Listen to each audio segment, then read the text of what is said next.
pledge allegiance to the flag of the United States of America and to the republic for which it stands, one nation, under God, indivisible, with liberty and justice for all.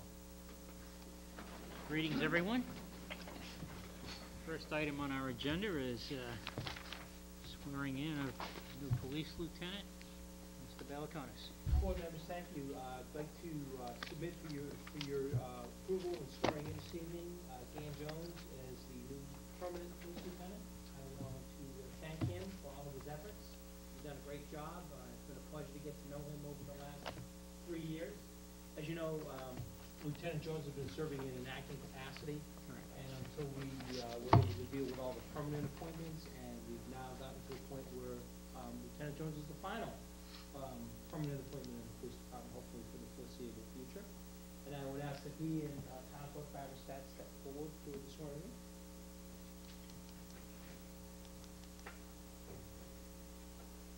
You have Lucille come up there too?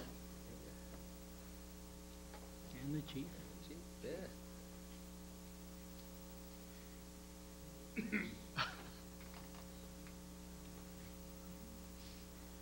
Officer Jones, if you would kindly raise your right hand and repeat after me your oath of office. I, Daniel M. Jones, I, Daniel M. Jones, do solemnly swear solemnly swear that I will fulfill and uphold that I will fulfill and uphold my duties and responsibilities my duties and responsibilities as lieutenant as lieutenant for the North Reading Police Department for the North Reading Police to Department the best of my ability, to the best of my ability, that I will abide by that I will abide by the Constitution of the United States, the Constitution of the United States, the Constitution and the laws of the Commonwealth of Massachusetts, the Constitution and the laws of the Commonwealth of Massachusetts, the Charter and the bylaws of the town, the Charter and the bylaws of the Town, and the rules and regulations and the rules and regulations of the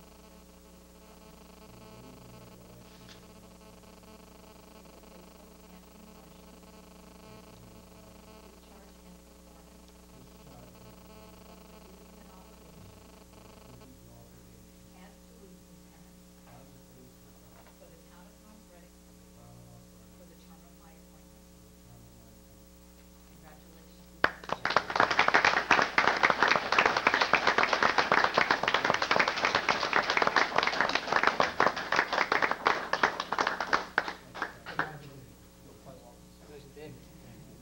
Lieutenant? Congratulations.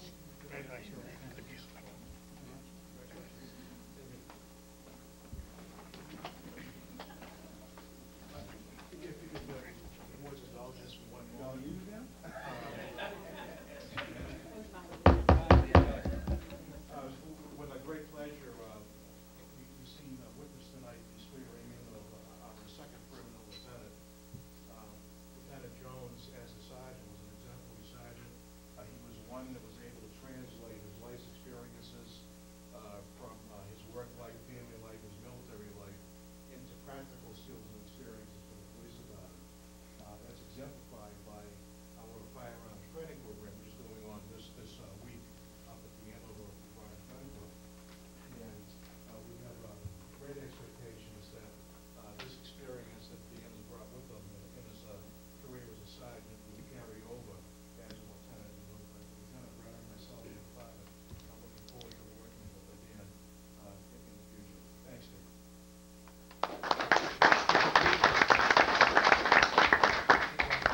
Dan has asked me to extend an invitation to the board and to Mr. Valupunas to attend any one of the days during this week where our department is going through the firearms certification. And it's absolutely an eye-opener. And there is a level of excitement for people who have an opportunity to witness this level of creativity and training. So Tuesday, today was the first day, but we go right through the end of the week. So it's an interesting opportunity. If anybody's interested, get a hold of me. We'll give you the opportunity to come up and see the officers in action. We get to shoot? Well, and we'll let you do the rest. How about a Humvee? Thank you. Thank you. Thank you, Chief. Thank you, Chief. See, I guess Barbara's here for the Yes, state primary yes, one. she is. As well as Mr. Fiorello. Right. who's just left. He will be right He'll be back. right back. Okay. All right, the next item on our agenda is to sign the state primary warrant. Mr. Beliconis? Board members, the town clerk has submitted for you the September 16th state primary, which includes a listing of state political party candidates, and would ask you to approve it so that it can be posted.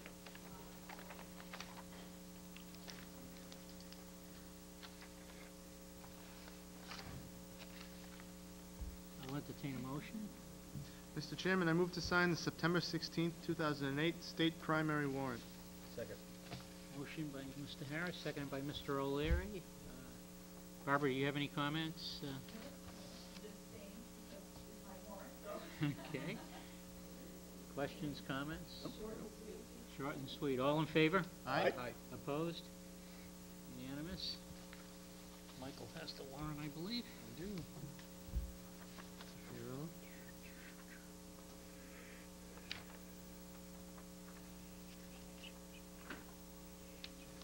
Who wants it first? Give it to Steve. Where does it say? Fairfax?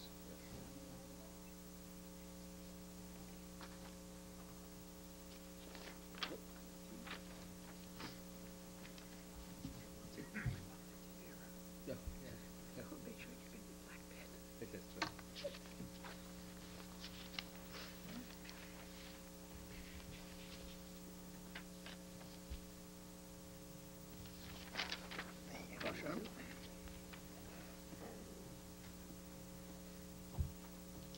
There you are. Thank you. You're welcome. Yours? You all set? We have a meeting scheduled with the Forest Committee at 7:30. Do we need to wait, or are there other people coming? Or I do not know. Dana, We can you have help us a, maybe? We do not have a full complement on the forestry committee. Mhm. My understanding is there's only one member who's been serving on the committee. Right. I don't know. Dana, do you know if anybody else was coming? We have it on the agenda for 7:30, but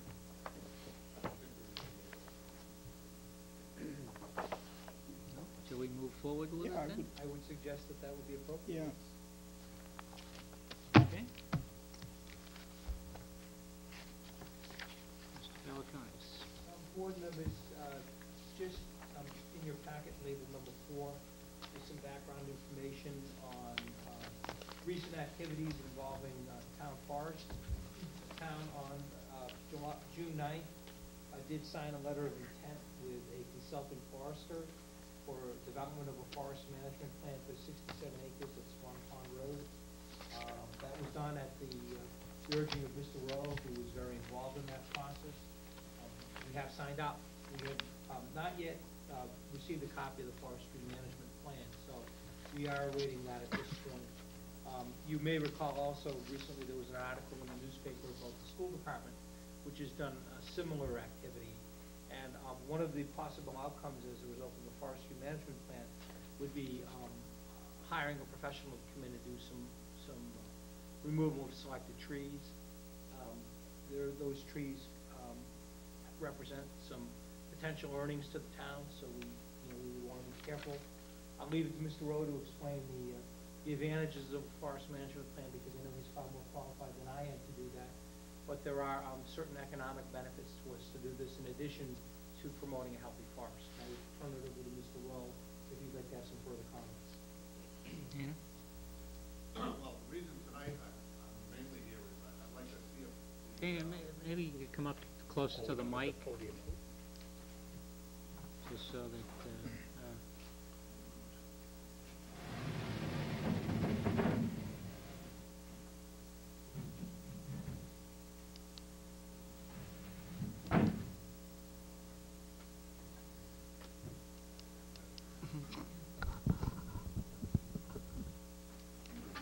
The reason I'm here tonight is that I put in an application to get on the forestry committee, but I'd also like to have the selectmen and possibly advertise again and ask for volunteers for the committee.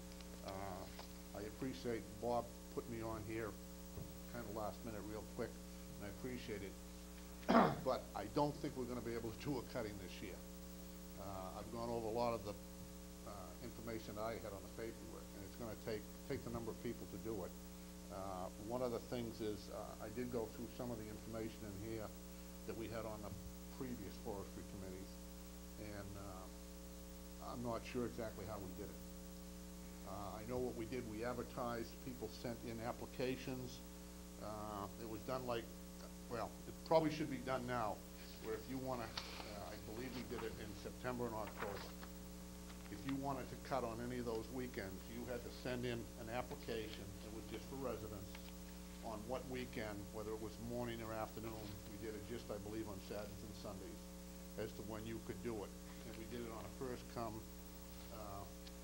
basis. So the first one that came in, if you wanted, the first Friday in October, first Saturday in October that morning, we called you and said, okay, but we had to have volunteers there because we controlled them on the basis of, like, if I was the only one that was gonna be up there that morning, then we'd only have like 3 people up there cutting, so that I could check on all 3 people, because we put them in different areas, so they don't, you know, drop trees on each other or whatever.